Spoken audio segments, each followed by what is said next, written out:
Hello guys, welcome back to my channel.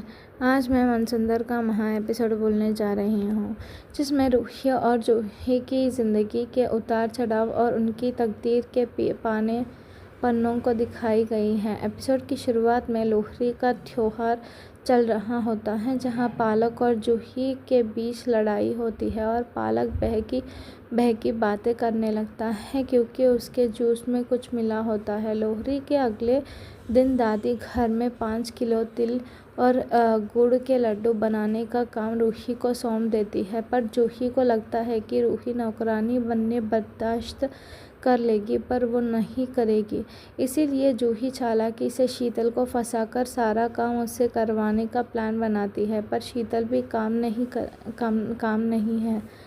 नहीं है। वो उल्टा घर की बड़ों को ब्लैकमेल करके चुपचाप उन्हीं से सारा काम करवा लेती है ताकि किसी को पता न चले। दूसरी तरफ शीतल अब नाहर के दिल में जगह बनाने की कोशिश कर रही है और रात में मच्छरों का बहाना बनाकर अपने बच्चे बिट्टू के साथ नाहर के कमरे में सोने चली जाती है, जिससे नाहर मजबूरन खुद गेस्ट रूम में चला जाता है और शीतल उस बेड पर अपना हक समझने लगती है।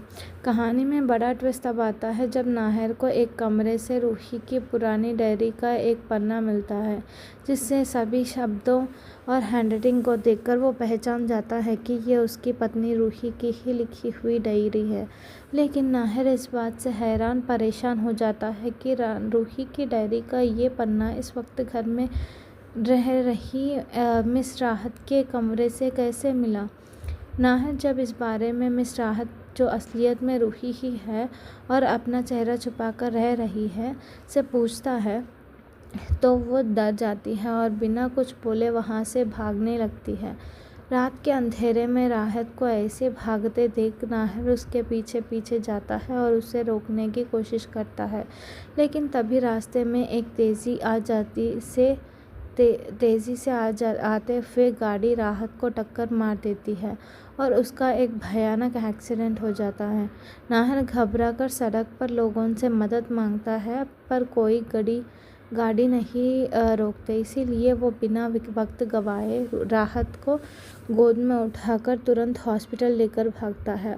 हॉस्पिटल पहुंचकर डॉक्टर कहते हैं कि बिना सिग्नेचर के ट्रीटमेंट शुरू नहीं होगा, और क्योंकि नाहर का फ़ोन घर पर छोड़ गया था और उसे किसी का नंबर याद भी नहीं है, वो मजबूरन में कागज़ पर खुद को राहत का पति बनाकर साइन कर देता है। ऑपरेशन के बाद डॉक्टर बताते हैं कि राहत अब खतरे से बाहर है और उनके पैर में चोट आने की वजह से उसकी एक पायल निकलकर नाहर को सौंप देते हैं। नाहर जब उस पायल को देखता है तो याद आता है कि ऐसे ही पायल उसे कुछ हफ्ते पहले अपने घर में मिली के पास मिली थी, जब कोई उनकी बेटी मुन्नी से मिलने आया था।